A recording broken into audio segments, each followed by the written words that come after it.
లేదన్నది ఇది ఇచ్చిండు. ఏం చేస్తున్నా అంటే ఇది ఇచ్చిండు లేదు.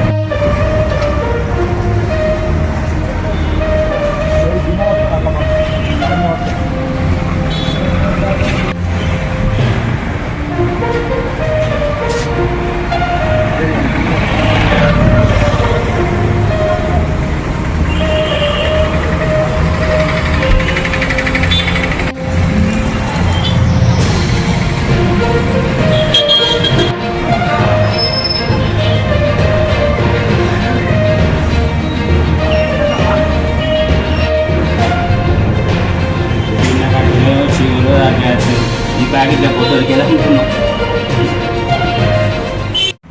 నా పేరు అభయ్ కుమార్.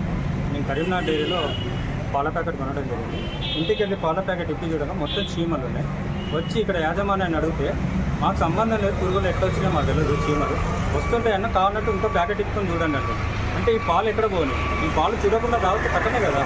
అంటే వీళ్ళు వాళ్ళ చీమలు వస్తాయి, రేపు పురుగులు వస్తాయి, వాటికి ఎవరు బాధ్యులు? ఈ తయారు చేసేదే పౌడర్ పాలతోటి, కెమికల్స్. అది కాకుండా ఇంకా మళ్ళీ పైకి చీమలు వచ్చినాయంటే ఎట్లా వచ్చినాయని మాకు తెలియదని మాట్లాడతారు. ఎందుకు మనుషులతో చెలగాటాలు ఆడుతారు, మనుషుల ప్రాణాలతో. చిన్న పిల్లలు ఉంటారు, వాళ్ళు తీసుకుపోతారు, వాళ్ళు తాగిపిస్తే ఏమవుతారు? ఈ పురుగులు చూడకుండా రాత్రి కూడా కరెంట్ లేని వాళ్ళు ఇళ్ళలో ఉన్నారు చాలామంది. కరెంట్ పోతుంది, ఆ టైంలో పాలు పోసుకొని తాగితే ఏంటి వాళ్ళ పరిస్థితి? ఎక్కడ పోతారండి? దీనిపైన ఖచ్చితంగా ప్రభుత్వం చర్య తీసుకోవాలి.